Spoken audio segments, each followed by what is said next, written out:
because if you don't, they're going to be dependent all their life. Now, I'm not saying everyone has to be totally independent, but everyone needs to experience their level of independence, whether it's leaving a nursing home or leaving a family to start on their own, because many parents forget that their children are more likely to outlive them, and they need to be prepared for the day there's no mom and dad left. Oh, absolutely. You know, one of the kind of interesting quirks I find is folks with disabilities, in large part, are forced to prove they can succeed before they get a chance to fail. Whereas the general population gets to fail over and over and over again until they finally succeed. And that just seems, you know, real backwards to me. What I don't like, Terry, is that I've gone and made mistakes ordinary people make. And I take yelled at more for making the same damn mistake somebody walking around unsupervised. Sure. No one cares about their mistake. But because I'm in a wheelchair, my mistake was worse than the other. Yeah. Well, apparently folks without disabilities never burn a meal, you know, never spill it, never, you know, all those things that, Never drop a glass. Yeah. Never forget an appointment. Never. But, yeah, again, it goes back to education and how folks learn. I mean, I have 20-some nieces and nephews. This is the only way they've ever known me, so they don't see that it's any big deal. But I've always been amazed at the things they pick up. When I would get invited to one of their school programs, they could tell me the door I needed to go in because that was the door with the ramp in front of it. And they knew that because we'd been shopping at malls and things together, and that was the way I went up. You know, there were different times I'd be sitting with my mother and one of my sisters at the table talking with a niece or a nephew, and somebody would look over and they'd be drinking out of a cup, but they'd be holding it with both hands. And their mother would look at him and go, well, what in the world are you doing that for? I said, well, because that's the way Uncle Terry does it. Well, it must have been okay if I was doing it that way.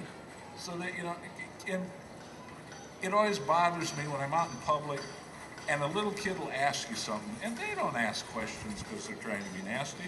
They ask questions because they're genuinely curious. Yeah. And immediately you've got to, oh, no. The parent, no.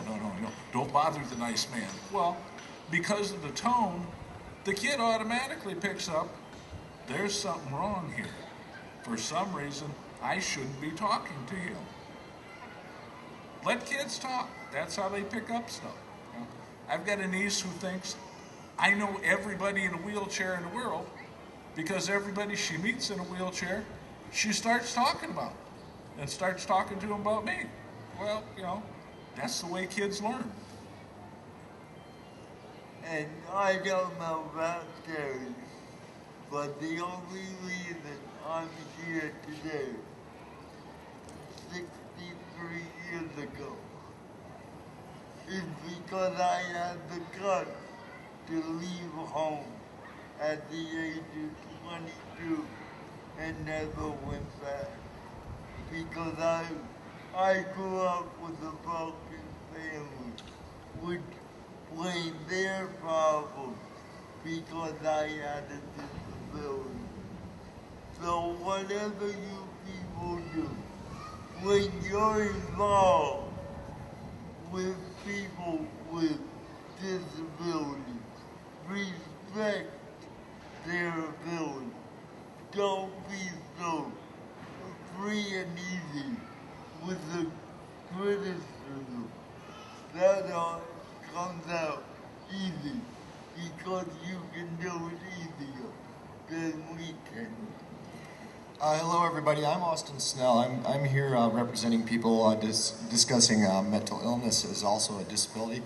There are a lot of people out there who suffer from mental illness as well as physical disabilities, and there's a lot of need for people to understand and find out more about mental illness. There's a lot of people out there that go untreated. Almost 20% of people out there, 80% of people out there are undiagnosed, untreated. It's kind of looked at it as the last frontier as far as what's going on in the disability world. I think a lot of people still look down upon mental illness very badly. There's a big stigma about that out there, and I think that people need to get over that, and that with education and the right things, we can do that. I'm here with an agency called Successful Living. They're over here behind these chairs. They've helped me for years try to get through things and get back on my feet and do well. So I want to share with everybody that no matter what your disability is, I think it's just wonderful to try to get out there, get people to know about it, and educate people more about it. So thank you for letting me speak, and please come over and visit the booth and grab any information you want on mental illness, and please just stop by and say hi if you like. So, all right. I've been invited to talk about the ADA's impact on my life. I have progressive MS, diagnosed in 2000, and experienced a steady decline in energy and strength. By 2003, I needed a cane, shortly after that a scooter, and then a tilt-recline wheelchair.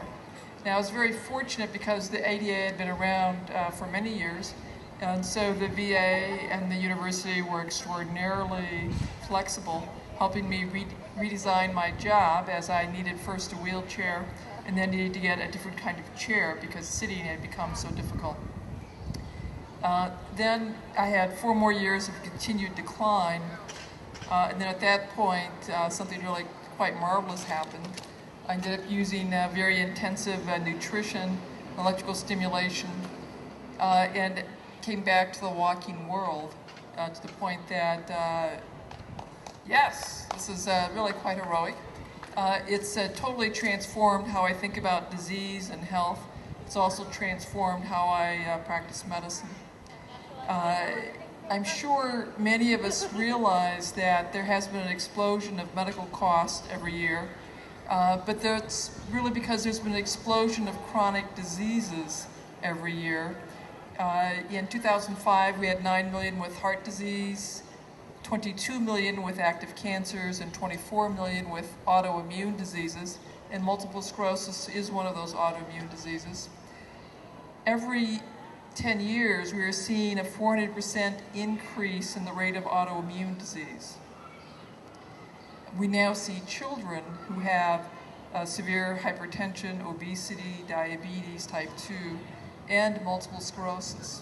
And the question I think we need to be asking, in addition to making sure that we have access, making sure that we have ramps, that we can get places, the key question is, why is this happening to us? Why is there so much mental illness? Why is it with every generation we are having more disease, more mental health problems, more physical health problems, more premature births with the attendant severe disability, cerebral palsy, learning and behavioral issues from those preemie kids?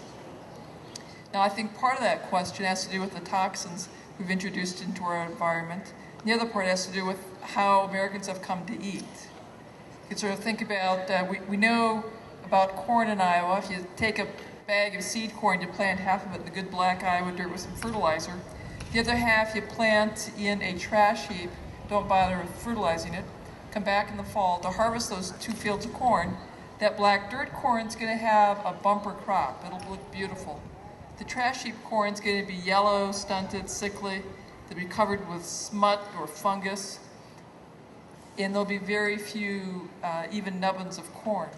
Now, part of that is because the DNA in the black dirt had everything it needed to make good, healthy corn, but the DNA in the trash heap did not.